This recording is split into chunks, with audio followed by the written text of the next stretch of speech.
Bem, antes de nós adentrarmos a análise do arquétipo de Afrodite em seus aspectos luzes e sombras, vamos ouvir um pouco da história do nascimento e desenvolvimento de Afrodite. Existem algumas versões diferentes a respeito da origem da deusa, mas na mitologia grega, a mais conhecida foi Afrodite surgiu a partir da espuma criada após a queda do testículo de Urano, que havia sido jogado no mar após a castração do deus por seu filho Cronos. A deusa emergiu das águas sobre uma concha e foi conduzida por Zéfiro, o vento do oeste, até uma praia na ilha de Chipre. Mas, conforme a versão de Homero, Afrodite seria a filha de Zeus com a deusa Dione. Afrodite personifica o charme, a sensualidade e o ideal de beleza feminina. O mito relata que quando o vento do oeste levou Afrodite até uma praia na ilha do Chipre e de lá a encaminhou para o Olimpo, os deuses ficaram estonteados e fascinados com tamanha beleza. Bem, Afrodite foi obrigada a se casar com Hefesto, com um casamento arranjado pelo pai. Hefesto, ele era o deus do fogo. Muito inteligente, trabalhava com artesanato, fazia belas joias, mas ele não tinha nenhuma beleza. Ele e Afrodite não tiveram nenhum filho, porque para Afrodite a beleza e o amor era primordial. E Hefesto era destituído de qualquer beleza. Ele era o único deus feio do Olimpo. Diante disso, o que aconteceu? Afrodite seduziu diversos homens e teve muitos amantes. Essa deusa não era nada famosa por sua fidelidade. Afrodite se apaixonou por Áris, o deus da guerra, e com ele teve vários filhos. Da união de Afrodite com Áris nasceu Eros, que também foi conhecido como Cupido. Tiveram também outros filhos. São eles Anteros, deus do amor não correspondido, Deimos, deus do terror, Fobos, deus do medo, Harmonia, deusa da harmonia, e Meros, deus do desejo sexual, e Potus, deus da paixão. Afrodite também se relacionou com Hermes, o deus mensageiro, e com ele teve o filho Hermafrodito.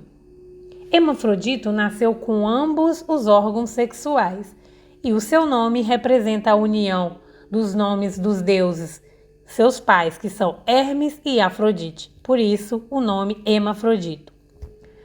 Ela também teve um caso com Apolo, o deus da luz, e dessa união nasceu Himeneu, deus do casamento. Além deles, teve uma relação com Dionísio, deus do prazer, das festas e do vinho. E com ele teve o filho Priapo, deus da fertilidade. Além destes mortais, ela também teve um relacionamento com Anquises, um príncipe troiano, e com ele teve 2 filhos, Enéas e Liro. Enéas foi um dos heróis da Guerra de Troia.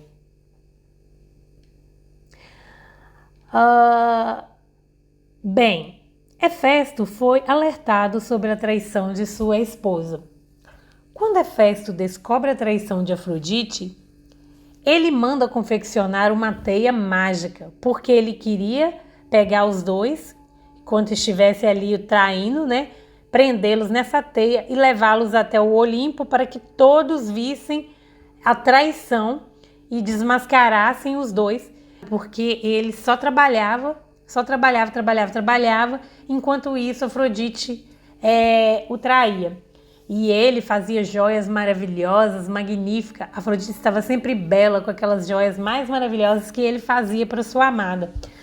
Na verdade, Hefesto tinha os olhos só voltados mesmo ali para o artesanato, para o trabalho com que ele fazia, né? E o que acontece? Aí, assim ele fez, né? Ares e Afrodite foram capturados e desmascarados em frente a todos os outros deuses. Hefesto exigiu uma punição para o casal, mas o deus acabou virando alvo de piadas por parte dos demais deuses. Porque os outros deuses, todo mundo sabia, né, que Afrodite, ela era assim mesmo, né? Ela é a deusa do amor, a deusa da paixão, a deusa da sexualidade. E que Hefesto devia saber disso antes de ter casado com ela, né? Enfim, ficou por isso mesmo. Continuando, posteriormente, Afrodite se apaixona perdidamente por um jovem mortal, né?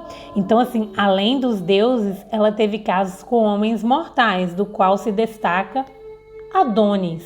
Adonis era um belo jovem que chamou a atenção também de Perséfone, filha de Zeus.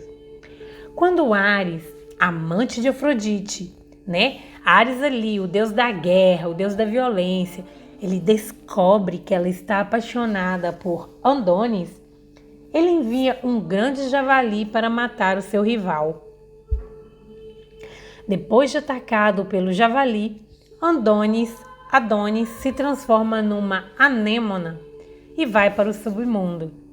Ao chegar no submundo, Perséfone, esposa de Ares, se apaixona por ele e assim torna-se uma das rivais de Afrodite, o que gerou uma disputa entre as deusas.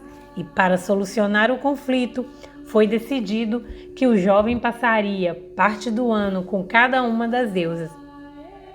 A deusa Hera, esposa de Zeus, era uma das maiores rivais de Afrodite. A rainha do Olimpo odiava Afrodite e seu filho Eros, pois eles seriam responsáveis pelas inúmeras traições de seu marido Zeus. E essa rivalidade entre as deusas aumentou ainda mais quando o pastor troiano Paris elegeu Afrodite como a mais bela das deusas, em detrimento de Atena e de Hera. Afrodite persuadiu Paris. Ela prometeu a ele, Paris era o príncipe troiano, ela prometeu a ele o amor da mulher mais bela do mundo, que aqui no caso seria Helena de Esparto, caso ele escolhesse ela, a Afrodite, como a mais bela. Só que Helena era casada, mas ao encontrar, os dois se apaixonaram e fugiram. E o que acontece? Uma pausa aqui. Afrodite manipulou Paris a elegê-la como a mulher mais bela, né? Ali em relação a Hera e a Atena, a mais bela das deusas, né? Então, ela persuadiu, ela manipulou. E o prêmio que ela usou, como se diz, a recompensa que ela usou para dar a ele, seria uma mulher. Ela usou uma mulher muito linda, muito bonita, a mais bonita de todas as mulheres. E ele, Paris, vendo ali a Afrodite maravilhosa falando aquilo para ele não pensou duas vezes e elegeu, né, a Afrodite como a deusa mais bela. Então, o que acontece? Houve uma manipulação aí. E o pior ainda, ela ofereceu uma mulher que era casada, né? Mas o que acontece? E aí, quando os dois se viram, Helena, né, de Esparta, e Paris, os dois se apaixonaram perdidamente e fugiram. E o rapto de Helena por Paris foi o estupim que deu início à Guerra de Troia. Ou seja, essa Guerra de Troia foi criada praticamente ali, foi desencadeada, digamos assim, por Afrodite, né? Então Afrodite ficou ao lado dos troianos, protegendo Paris e seu filho Enéas, que combatia os mais bravos heróis gregos. A massa era o fruto consagrado em homenagem à deusa da beleza. Já o pomo de ouro foi entregue à mais bela das deusas. Afrodite, a deusa do amor, era cultuada por todo o mundo grego. Afrodite foi uma das divindades mais representadas nas artes desde a Antiguidade Clássica até os dias de hoje. Bem, agora que nós já conhecemos um pouco da história mitológica de Afrodite, vamos voltar para o vídeo e adentrarmos a análise dos aspectos luzes e sombra desse arquétipo magnífico da deusa Afrodite.